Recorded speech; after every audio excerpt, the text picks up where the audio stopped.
Ici Cathy Tropiano. Cette semaine, mon invité est Vincent Fournier. Il est entrepreneur, formateur, conseiller stratégique auprès des entreprises. Il est aussi connu et reconnu pour plusieurs livres qu'il a écrits, donc auteur à succès du livre Arrêtez de vendre, laissez les clients vous acheter. Et moi, je l'ai invité parce qu'il est aussi membre de l'Association professionnelle des conférenciers et formateurs du Canada, l'association qui s'appelle CAPS, et il est le président sortant du congrès annuel. C'est un réel privilège de le recevoir et vous allez voir que la prise de parole en public et le storytelling font partie de son univers et aujourd'hui, je l'accueille dans mon univers. Bonjour et bienvenue dans mon studio d'enregistrement au Showcase des conférenciers. Aujourd'hui, j'ai le plaisir de recevoir Vincent. Bonjour Vincent, bienvenue. Allô, Katie, comment ça va? Ça va très bien et toi? Ça va merveilleusement bien. Merci de l'invitation. En fait, je suis très, très contente de parler avec toi de prise de parole en public et de storytelling. Oui, Je trouvais que tu étais la personne à inviter aussi à mon podcast. t'es donc bien gentil. Je ne pouvais Merci. pas passer à côté. C'est gentil. Je sais que toi, tu donnes des conférences dans des entreprises depuis quelques années maintenant. Ouais. On va y revenir. Ce que je veux faire en débutant le podcast, c'est ce que je fais avec mes invités. Je fais tout le temps un zoom-in sur leur enfance. Fait que Oui. Vincent, quand il était petit, est-ce qu'il y avait beaucoup d'amis? Est-ce qu'il était introverti? Comment il était, Vincent, en troisième, quatrième année, mettons? Vincent, troisième, quatrième année, a toujours été très, très sportif. C'était le petit gars dans l'école qui était capitaine au ballon chasseur, qui était très, très impliqué au niveau du sport, qui avait beaucoup d'amis, très sociable, mais qui cachait une grande insécurité derrière tout ça qu'on pourra reparler dans le storytelling tout à l'heure. Mais effectivement, Vincent était très, très, très, très, très impliqué et entouré. Il vient d'une famille de 7 enfants, c'est le bébé. Donc, effectivement, donc, je suis le bébé d'une famille de 7 enfants. Donc, j'ai toujours été très, très, très, très entouré, très aimé. Donc, toujours une petite communauté, tout le temps des gens autour de toi, tout le temps... Toujours, toujours, toujours. Je me plais toujours à dire que ma première conférence, je suis le bébé d'une famille de 7, mais je suis arrivé 10 ans après mon frère le plus jeune. J'ai 16 ans de différence avec ma sœur la plus vieille. Les 6 avant moi sont des enfants naturels et biologiques, et moi, je suis adopté. Alors, j'ai toujours dit la même chose. Ma première conférence, je l'ai donnée sur la table à cuisine devant mes frères et sœurs. Et donc, est-ce que tu as trouvé que tu étais mature avant ton temps? Parce que quand on se retrouve enfant avec des adultes, Oui. c'est drôle comment on prend le rôle de devenir mature plus rapidement. Effectivement, et je constate que même encore aujourd'hui et dans plusieurs années de ma vie, ça s'est traduit que j'ai régulièrement eu des gens qui m'entourent qui étaient plus âgés que moi.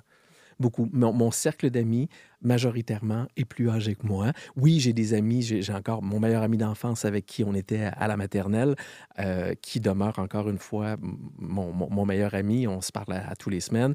On a le même âge. Mais le reste de mon cercle d'amis est majoritairement plus âgé. Donc oui, j'ai été entouré de gens plus âgés et ça a teinté effectivement toute ma vie. C'est un peu aussi ce qui est arrivé dans ma famille à moi. Oui. Chez moi, on est 4 filles. Je Oui. suis la plus vieille et avec ma petite sœur, j'ai 16 ans de différence avec elle. Oh! Fait que je connais un peu. Elle aussi, elle est entourée d'adultes. Elle n'a pas eu le temps d'être enfant. Elle était, on lui a demandé d'être adulte avant Ouais. son temps, mais ça fait que vous avez accès à plus de sagesse plus rapidement. Ben, peut-être, j'ose le croire. C'est vrai qu'il y a des gens qui me disent des fois la sagesse de Vincent. C'est des amis qui peuvent me dire des phrases comme celle-là. Et ma sœur, une de mes sœurs, m'appelle son petit grand frère. Son petit grand frère. Donc peut-être que ça a un lien. J'adore. Oui. Est-ce que tu te souviens de tes premières expériences où on te demande de faire un exposé oral? Oui, je me souviens de ça et à la fois, j'avais un grand, grand stress, mais à la fois, j'avais un grand bonheur ou un grand désir. J'ai toujours voulu, ça a toujours fait partie de moi de prendre la parole, tu sais, quand le professeur posait des questions, j'étais le premier enfant qui levait la main pour répondre. Ah.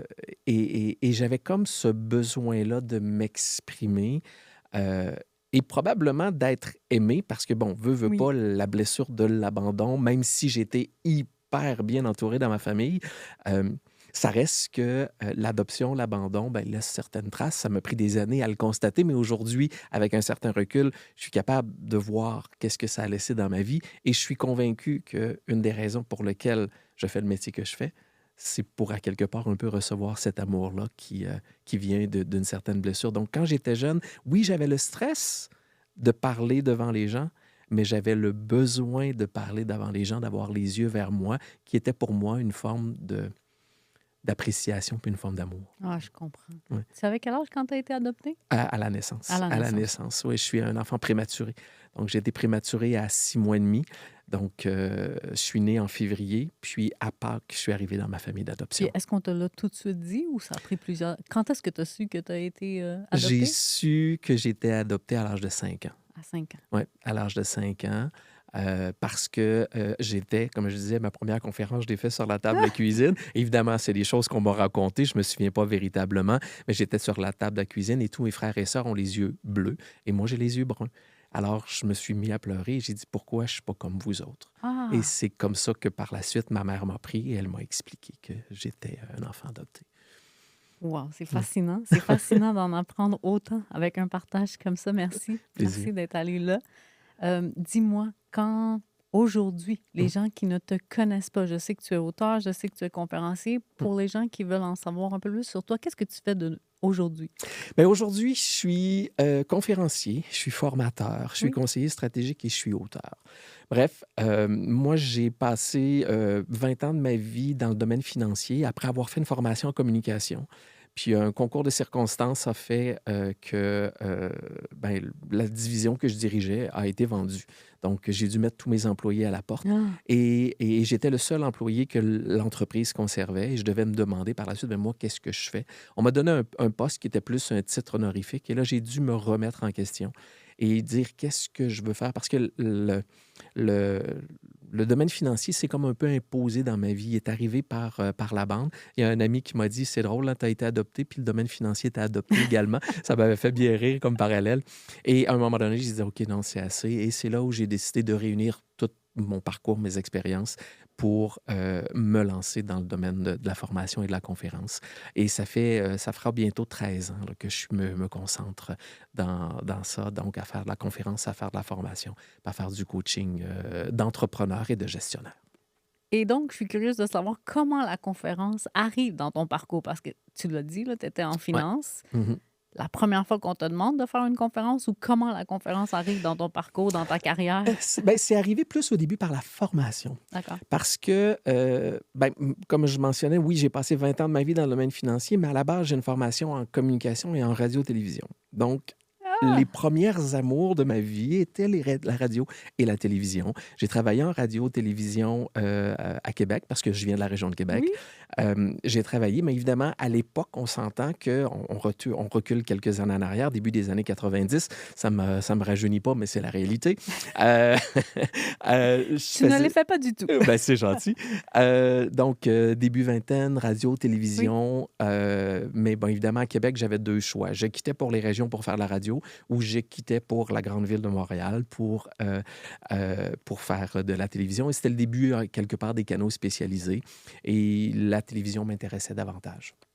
Alors, j'annonce à mes parents que je décide de quitter le nid familial pour m'en venir à Montréal.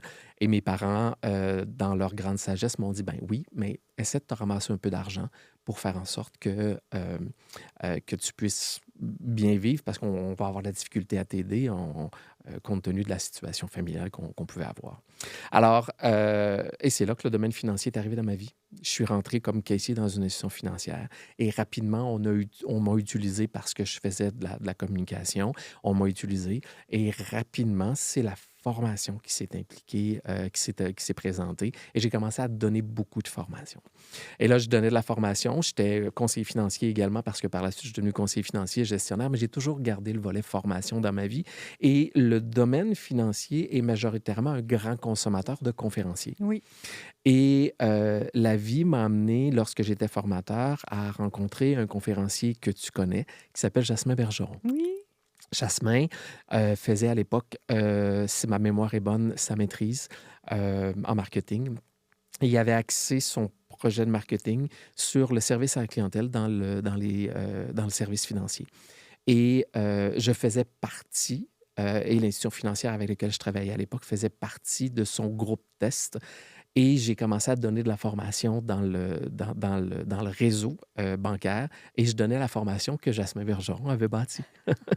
Alors, je l'ai Le monde donnée. est petit! Là, on est petit. Et je me suis lié d'amitié avec Jasmin. Et par la suite, devenu gestionnaire, je l'ai embauché comme conférencier avec sa merveilleuse conférence, le Wow Client. Oui. Je l'ai embauché à 1 ou 2 reprises. Et après une conférence, à un moment donné, je lui ai dit un jour, je ferai ce que tu fais. Et il m'a dit, ben, au grand plaisir. Mais on a gardé contact comme ça. Et lorsque j'ai décidé de partir mon entreprise, il y a de ça bientôt 13 ans, j'ai commencé un peu au niveau de la formation et là, j'ai dit, OK, après 1 an de travail, bon, évidemment, travailleur autonome, première année va très, très bien. Deuxième année, oublie de faire du développement, on se retrouve qu'on n'a plus rien devant nous. Alors, un peu la panique à bord, qu'est-ce que je fais? Et c'est là que j'ai dit, OK, c'est le temps, j'ai une opportunité, j'ai une fenêtre d'opportunité, je vais bâtir ma première conférence. Et c'est là que j'ai mis au monde, arrêtez de vendre, laissez vos clients vous acheter. Donc, qui est devenu mon livre, qui est devenu ma conférence principale, qui est encore celle que je donne aujourd'hui. Et c'est là que j'ai recroisé Jasmin à un moment donné. Puis il m'a dit à ce moment-là, je savais que tu allais y arriver. Il dit, my boy, you walk the talk. Donc, c'est à ce moment-là que tout ça a commencé et que j'ai commencé à donner des conférences. Et encore aujourd'hui, c'est le cas. J'aime beaucoup voir que tu as été inspiré, puis j'aime beaucoup voir Mm. que tu fais aussi la différence entre une formation et une conférence. Il y a des conférenciers qui montent sur la scène et qui ne font pas la différence entre une formation et une conférence. Puis je pense que c'est vraiment important de pouvoir faire cette Oui. distinction. Tu as brièvement mentionné Oui. tes livres. Tu veux nous Bien sûr. parler de tes livres? Bien, Comment tu... Le premier, qui Oui. est celui que je viens de mentionner, qui s'appelle Arrêtez de vendre, laissez vos clients vous acheter, qui est vraiment une approche de ce que j'appellerais de vente relationnelle. Je dis souvent à la blague, et je pose la question dans mes conférences, qui s'est déjà senti agressé par un vendeur? Tout le monde lève la main. Tout le monde lève la main. Et là, je dis, OK, gardez votre main levée. Et ceux qui ont acheté après cette merveilleuse expérience, gardez votre main levée. Il en reste probablement 1 ou 2. Alors, à ce moment-là, ça me permet juste de dire, ben, on ne vend plus comme on vendait auparavant. Hein, la vente a changé, on ne vend plus comme on vendait. Et aujourd'hui, on sait quand on entre dans un processus de vente, on sait qu'on est en train de se faire vendre quelque chose. Et le réflexe que l'on a, c'est qu'on recule et on s'en va. Donc, aujourd'hui, plus on essaie de vendre, plus on fait fuir nos clients. Donc, comment on fait pour arrêter de vendre et laisser nos clients nous acheter? Bien, c'est exactement ce que je dis dans ce livre-là et que je raconte également dans ma conférence, qui est, oui, une conférence, mais d'inspiration formationnelle un tout petit peu parce qu'évidemment, je suis dans le domaine des affaires beaucoup. Et Donc, moi, les je suis gens... aussi pour donnez-nous un enseignement, mais Oui. donnez-nous aussi l'inspiration, un côté, voilà. Un contexte, une histoire. Tu sais, chacune de mes clés vient avec une histoire, vient avec un cas vécu. Et je me plais toujours à les adapter à la réalité de ma clientèle. Parce que, bon, c'est pas... oui, il y a certaines histoires qui sont universelles, mais d'autres histoires qui peuvent être plus personnelles, d'être adaptées à la clientèle ou au public qui est devant C'est moi. ça, en lien avec l'auditoire. Exact. Et ça, c'est mon tout premier livre. Et là, il y a plusieurs personnes qui venaient vers moi et qui me disaient, Vincent, j'ai des problèmes de vente. Et là, je me mettais à discuter avec eux et je constatais que, ben, tu n'as pas un problème de vente. Tu ne sais pas à qui tu parles. Tu n'as pas de marketing. Tu n'as pas de vision. Tu n'as pas d'objectif. Bref, il n'y avait pas d'encadrement autour de leur processus de vente. Et même des fois, certains n'avaient pas de processus de vente. Donc, à ce moment-là, je me suis dit, oh, il y a quelque chose là. Et donc, j'ai pris un certain recul et j'ai écrit mon deuxième livre qui s'appelle Propulser vos affaires, les 5 piliers fondamentaux pour développer votre sens des affaires. Et là, on est beaucoup plus dans une approche plus stratégique, plus de réflexion stratégique en organisation. Donc, ça s'adresse majoritairement à des entrepreneurs, à des dirigeants, à des travailleurs autonomes également, pour effectivement, comme je dis régulièrement, arrêtons de juste travailler dans notre entreprise et sachons prendre de l'altitude pour travailler sur notre entreprise. Et malheureusement, je trouve qu'on ne le fait pas suffisamment. On ne planifie pas assez, on est trop réactif. Je ne vous dis pas qu'on ne peut pas être réactif, mais si on est juste réactif dans une organisation, on a l'air d'une feuille au vent et on se fait balloter à gauche et à droite. C'est tellement important, surtout quand on est entrepreneur. Oui. Tu sais, on a plusieurs chapeaux, puis Ouais. d'avoir une forme, puis d'avoir un cadre. C'est génial d'avoir fait ça. Je suis juste curieuse, est-ce que tu avais sous-estimé le travail que ça demandait d'écrire un livre? Oui, mais c'est drôle parce qu'on dirait que la vie m'a toujours... Le livre s'est imposé à moi, puis je m'explique. Pour mon premier livre, Arrêtez de vendre, à la base, comme je mentionnais, j'ai écrit une conférence. Donc, quand j'ai écrit une conférence et j'ai donné ma première conférence devant, j'appelle mon public averti, c'est-à-dire des amis et des collègues qui étaient en Oui. avant de moi, je me suis rendu compte que j'avais beaucoup trop de matériel pour une conférence. J'avais une formation d'une journée à peu près. Alors, lorsque j'ai redonné cette formation, conférence-là, j'avais pris mon téléphone et je l'avais mis sur enregistrer pour entendre ma voix parce que je savais que j'avais ce que j'appelle des béquilles communicationnelles, certains mots que je répétais régulièrement et je voulais m'écouter pour m'améliorer. Et lorsqu'est arrivé le moment où c'était plus tranquille, ben, j'avais cet audio-là. Donc, j'ai dit, Ah, qu'est-ce que je fais? Alors, je l'ai envoyé en transcription et il m'est revenu et je suis parti de ces... J'avais 35 pages, 8 et demi, 11 de texte. Alors, je suis parti de là et j'ai remodelé le tout pour écrire le livre. Et là, je me suis imposé une discipline où 1 heure tous les matins, j'écrivais. Et même si j'étais hyper inspiré, je gardais 1 heure seulement, juste pour m'assurer d'un certain engagement. Et Arrêter de vendre, c'est écrit en 3 mois environ, suite à tout ça. à tout ça. quand même Ouais. assez rapidement. Oui, quand même assez rapidement, mais comme je dis, ben, j'avais déjà le matériel parce que j'avais écrit la conférence. Puis la conférence, ben, c'est un mélange de mon parcours, de mon expérience. Donc, ça a quand même été assez rapidement. Le deuxième, encore une fois, il s'est imposé à moi. À la base, Propulser vos affaires, c'était une formation en ligne. À la base, Propulser vos affaires, c'est vraiment une formation que j'ai bâtie en ligne, qui D'accord. existe toujours, qui a 7 heures de contenu et qui comporte 31 vidéos sur lesquelles chaque module a un exercice. Et je me suis retrouvé, à un moment donné, après avoir fait cette formation-là, je me suis retrouvé dans un congrès, bref, pour ne pas le nommer, le Congrès des conférenciers canadiens, CAPS, D'accord. dans lequel je fais partie depuis environ 6 ans. Et il y a là un conférencier qui vient nous voir. Mais bref, c'est davantage un critique de livres et qui nous dit que les livres d'affaires qui fonctionnent le plus pour l'instant, c'est des livres d'affaires qui présentent un processus, qui présentent une façon de faire avec des clés et qui nous permet d'évoluer et de grandir à travers ça. Et là, j'allume, je fais, ben, ce qu'il est en train de dire, c'est mon programme de formation. Ah, Et comme je m'étais scripté pour mes vidéos, alors, j'ai repris encore une fois tout le texte que j'avais scripté et j'ai changé le mot formation pour apporter plus une approche. Et là, je suis reparti de tous ces textes-là et j'ai réécrit Propulser vos affaires, qui a pris aussi à peu près 3 mois également. Donc, les livres se sont plus imposés à moi par la bande, mais je constate que pour écrire un livre, je ne peux pas partir de zéro. C'est absolument pas ma force. Je dois partir de quelque chose qui existe déjà. Et d'un côté, ça a été une conférence, puis de l'autre côté, c'était une formation. dans les deux cas, je pense que tu avais un squelette et que Oui, c'est venu quand même assez facile de venir ouais, nourrir, habiller le tout à fait. squelette, puis ça s'est fait Et, avec... et je suis reconnaissant parce que, bon, comme je mentionnais, Arrêter de vendre est devenu best-seller maintenant au Ah, Québec. félicitations! C'est vraiment un grand bonheur. Et Propulser vos affaires, le dernier décembre, finalement, juste avant les fêtes, j'ai eu un beau cadeau que je n'attendais pas. J'ai reçu quelques commandes de livres, mais de la région de l'Outaouais. Je ne comprenais pas pourquoi j'avais autant de demandes de la région d'Outaouais. Et tout à coup, en communiquant avec une personne, ben, j'ai appris que mon livre est maintenant enseigné, un livre obligatoire enseigné au MBA de l'Université du Québec Ah, en Outaouais.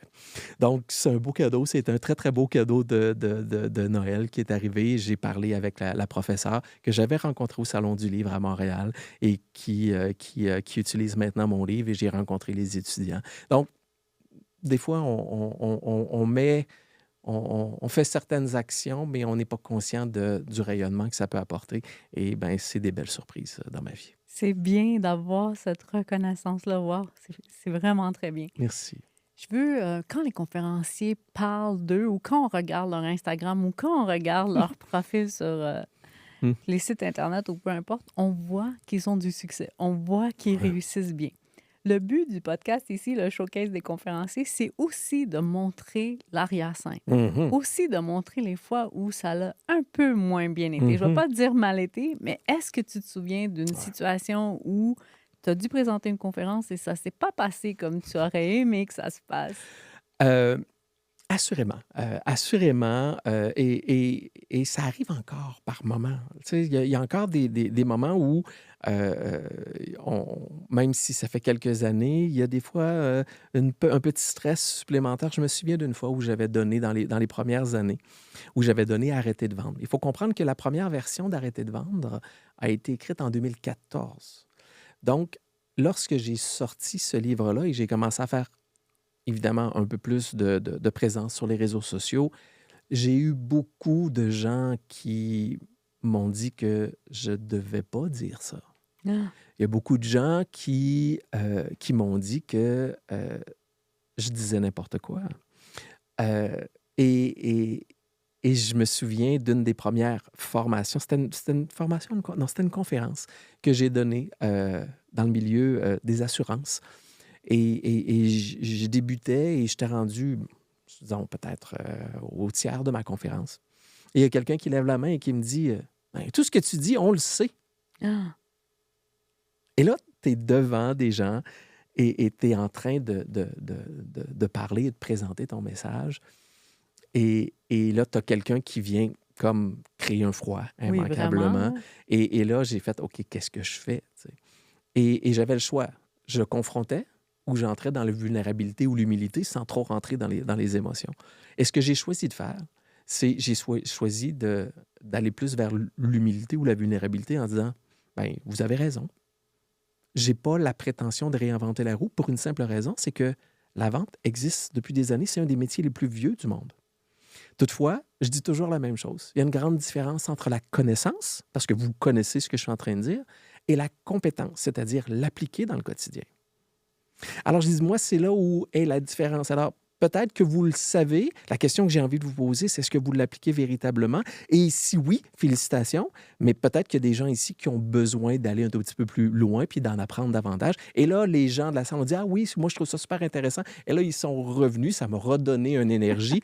Mais honnêtement, j'étais pas gros dans mes souliers. Ah! J'étais vraiment pas très, très gros dans mes souliers parce que j'avais pas l'assurance. C'est au début de ma carrière de conférencier. J'avais pas l'assurance, j'avais pas l'appui que, tu sais, du livre best-seller avec tous les commentaires que j'ai pu avoir.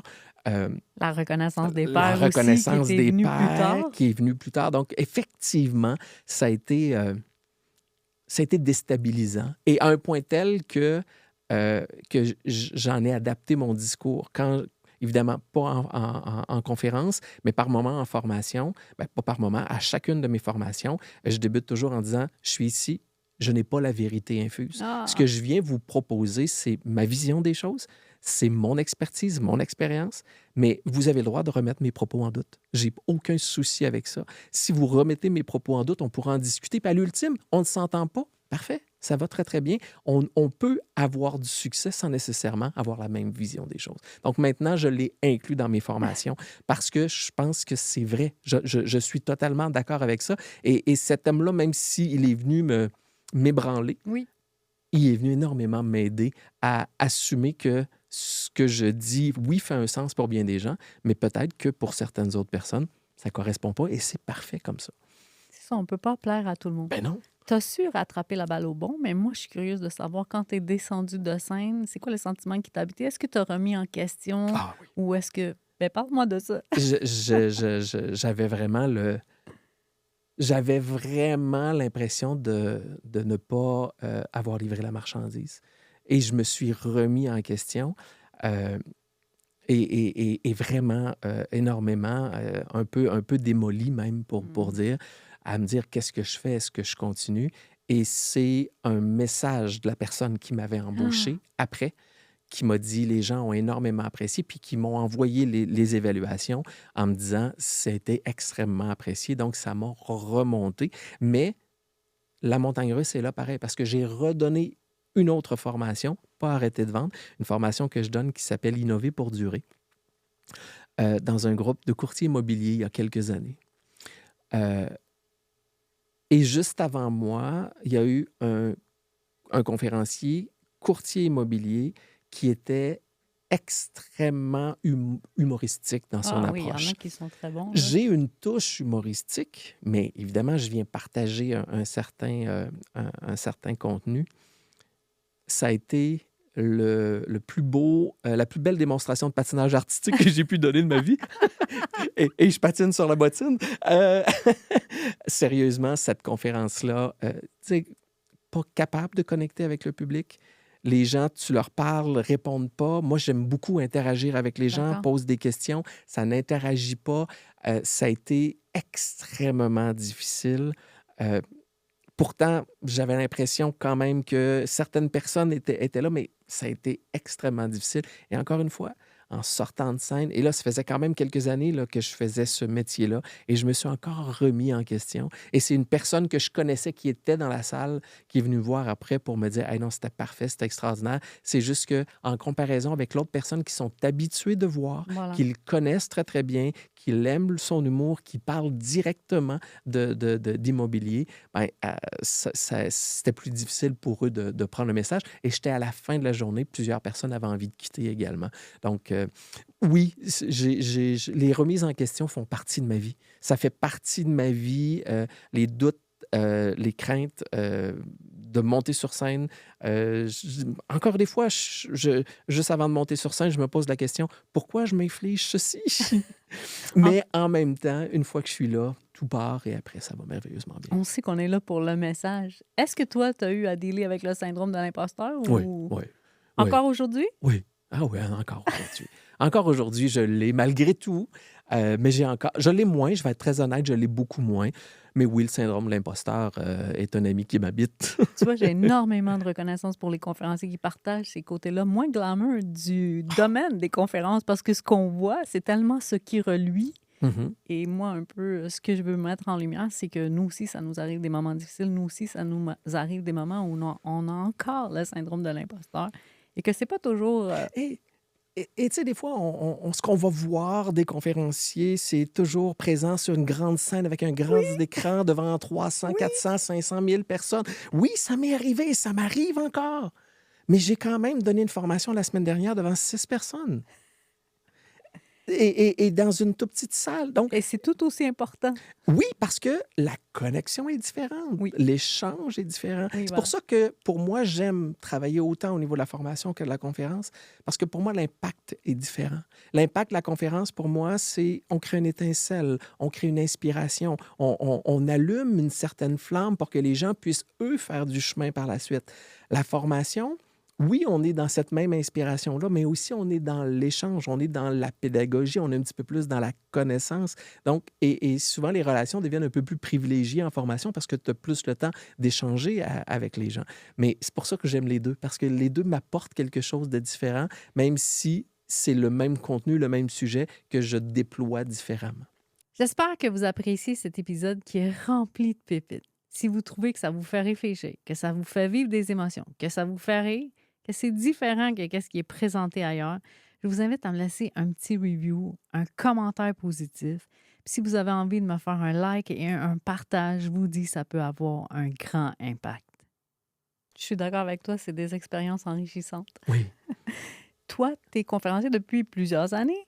Est-ce que toi, tu écoutes des conférences? Est-ce qu'il y a des gens qui t'inspirent en conférence? Est-ce que tu penses à une personne qui t'inspire quand on parle des conférences? Oui, j'en écoute plusieurs. C'est sûr que à la base, mon inspiration, elle est très, je vais dire, régionale. Euh, je ne peux pas balayer du revers de la main Jasmin Bergeron comme inspiration pour moi, pour les raisons que j'ai mentionnées tout à Oui, l'heure. je comprends. Une autre personne qui a eu un impact important dans mon parcours, parce qu'à mes tout débuts, j'ai joint un peu sa communauté, c'est Martin Latulippe, que Oui. tu connais également. Martin, moi, j'étais de la toute première cohorte de l'Académie Zéro Limite de Martin, au début, donc, de ma carrière. Donc, Martin a été quelqu'un qui a été une inspiration très, très grande pour moi de voir ce conférencier québécois-là avoir un rayonnement international comme ça. Et j'ai eu le grand privilège et le grand bonheur moi-même de fouler, à titre de conférencier invité l'année dernière, Sa la scène? scène de l'Académie Zéro Limite. Donc, pour moi, c'était très, très, très émotif. Et j'ai constaté, parce qu'il l'a nommé, qu'il me l'a dit également, émotif pour lui, parce que J'étais un de ses premiers étudiants qui, aujourd'hui, était sur sa propre scène. Donc, ça a été pour moi, effectivement, un moment très, très grand. Et évidemment, je ne peux pas balayer du revers de la main un Sylvain Boudreau Mm. qui, selon moi, après Jean-Marc Chaput, est celui qui a ouvert la voie. Une des Oui. raisons pour lesquelles le métier de conférencier au Québec est ce qu'il est, euh, ben, Sylvain fait partie de ce parcours-là. Sylvain a défriché des sentiers qui, je crois, étaient nécessaires pour nous tous. Mais évidemment, Il comme est un des premiers à avoir ouvert les portes, là. c'est vraiment un des premiers et c'est vraiment quelqu'un qui est d'une grande générosité, ne serait-ce que, je pense que je te mentionnais juste avant l'entrevue, quelque chose qui est arrivé où Sylvain a fait un post récemment Oui, sur les réseaux sociaux avec certains collègues, entre autres Jasmin Bergeron, Martin Latulle et Isabelle Fontaine. Il Patrick. disait, Patrick Leroux également, et il disait à quel point c'est important, ceux qui sont là depuis longtemps et tout ça. Et quelques jours après, je recevais par message audio sur Messenger un message de Sylvain qui me disait, hey, en passant, je voulais juste te dire, ce message-là s'adressait aussi à toi parce que tu es là depuis longtemps et que tu laisses ta marque, tu laisses ta trace de façon euh, très humble et je tenais à te le dire que ce message-là aussi s'adressait à toi. C'était très émotif pour moi de recevoir ça parce que quand moi j'ai commencé ma carrière, ces gens-là étaient des gens que j'admirais énormément.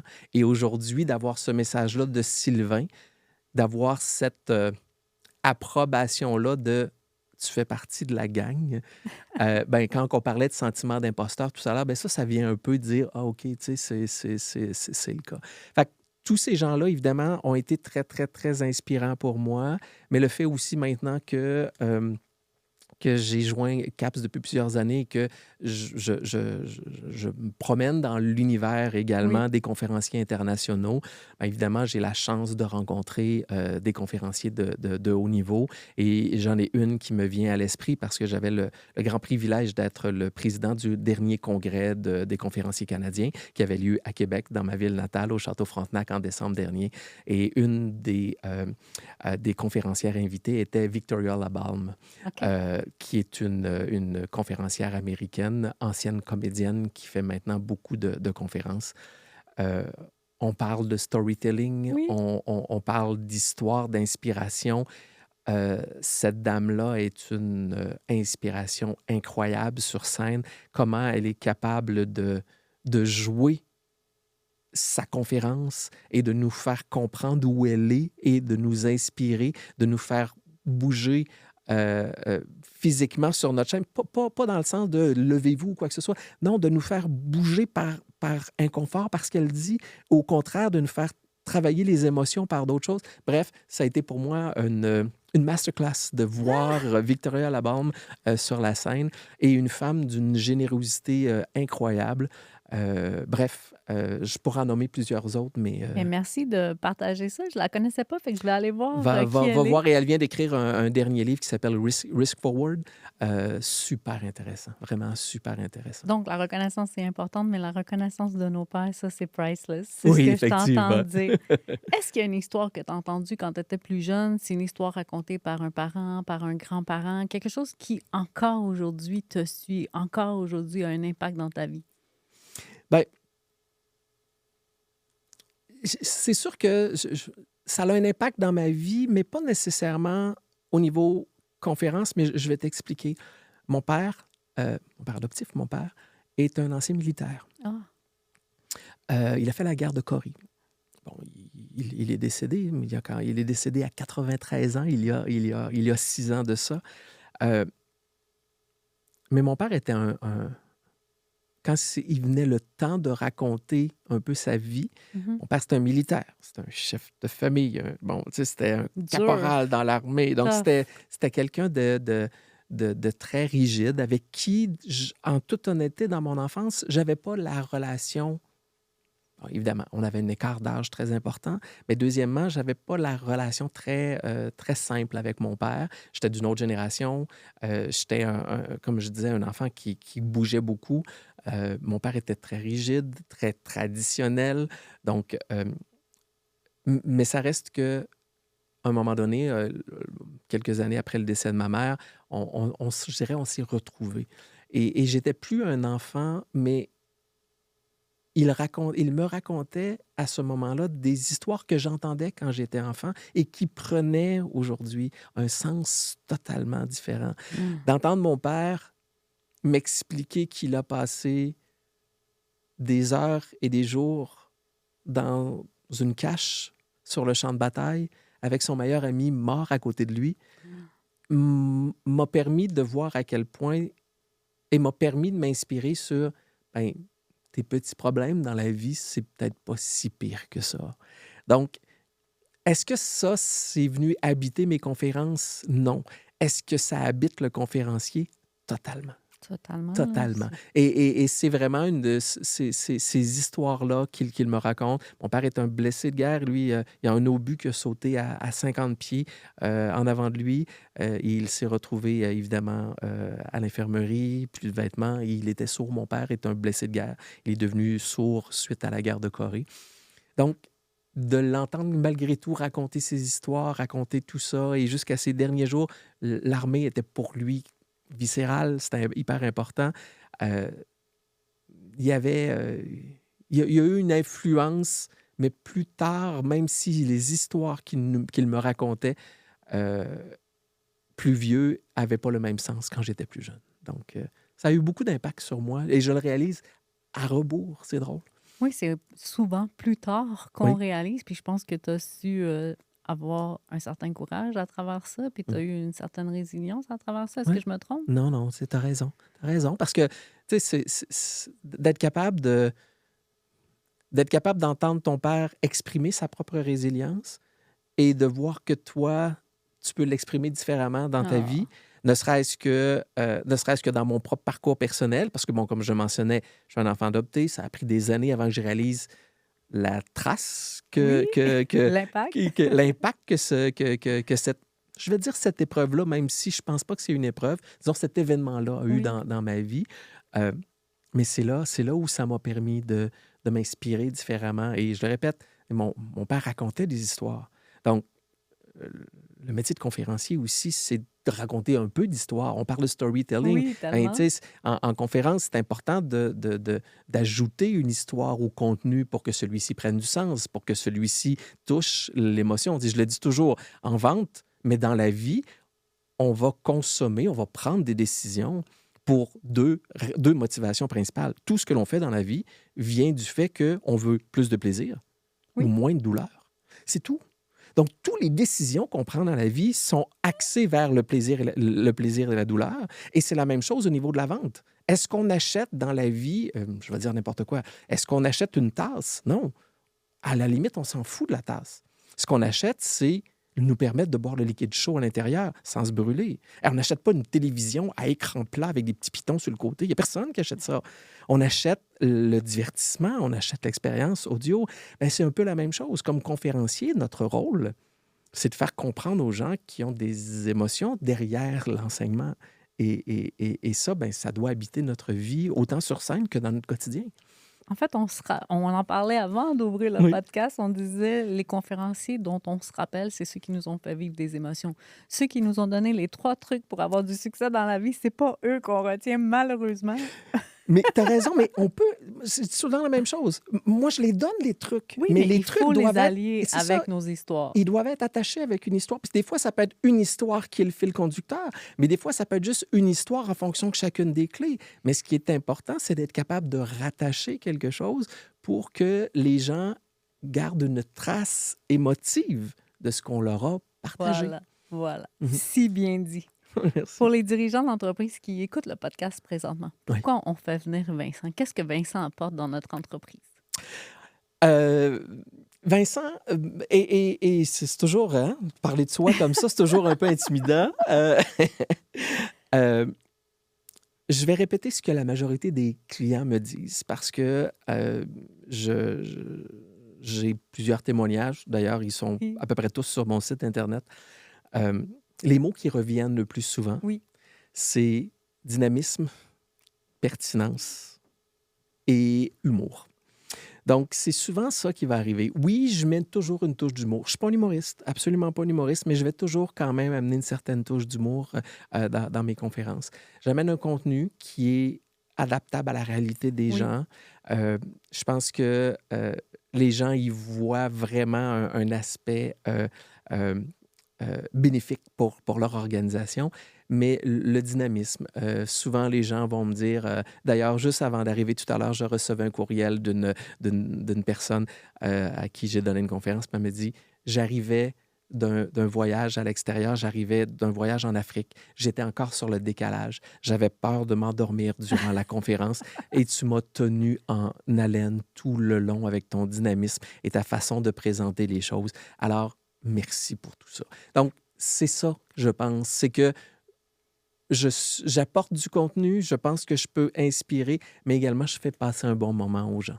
Ces témoignages-là sont importants. Des fois, on se dit, prenez le temps Ouais. d'écrire ces petits mots-là aux conférenciers parce que ça joue un rôle important définitivement. Ben, ça joue un rôle important pour le Oui, conférencier, pour notre façon et même des fois, s'il y a des choses que vous auriez aimé voir différemment, moi, je suis très ouvert à la critique constructive parce que c'est comme ça qu'on réussit à s'améliorer. Pour wow. moi, le métier de conférencier, c'est pas un état, c'est une progression.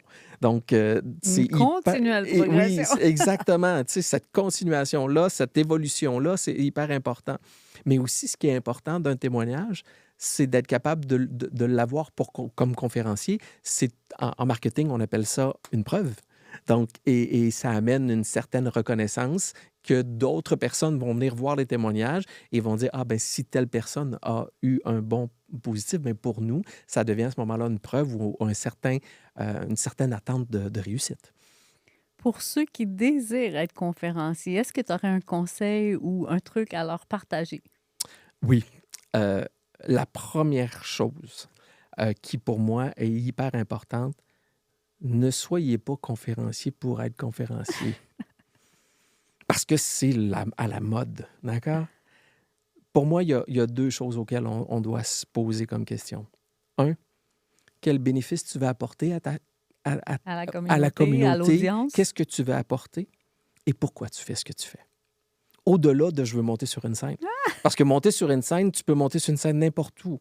Mais pourquoi? Et ça revient à ce que je dis dans mon livre Propulser vos affaires. C'est quoi ta mission? C'est quoi ta vision? Puis à qui tu parles? Qu'est-ce que tu veux leur dire? Donc, pour moi, ces points-là sont hyper importants. Le pourquoi. Pourquoi tu fais ça? Est-ce que c'est un sens de contribution? Est-ce que tu as envie de partager quelque chose? Tu veux aider les gens? Et pourquoi tu fais ça? D'accord? Et deuxièmement, ben, assure-toi qu'est-ce que tu veux leur apporter à ces gens-là? Qu'est-ce que tu as? C'est beau d'amener, comme on disait tout à l'heure, des clés, mais qu'est-ce que ces clés-là vont apporter aux gens? Donc, ça, pour moi, c'est hyper important. Donc, avant de dire, moi, je vais être conférencier, pose-toi ces deux questions-là. Qu'est-ce que je veux apporter? Pas qu'est-ce que je veux dire, parce qu'on est tous capables de dire quelque chose. Qu'est-ce que je veux apporter et pourquoi je veux le faire? 2 questions vraiment essentielles. Vincent, on s'est adressé à des dirigeants d'entreprise, on s'est adressé à des futurs conférenciers. Maintenant, j'aimerais ça que tu t'adresses à toi quand tu avais 20 ans. Qu'est-ce que tu te dirais? J'adore cette question. Euh,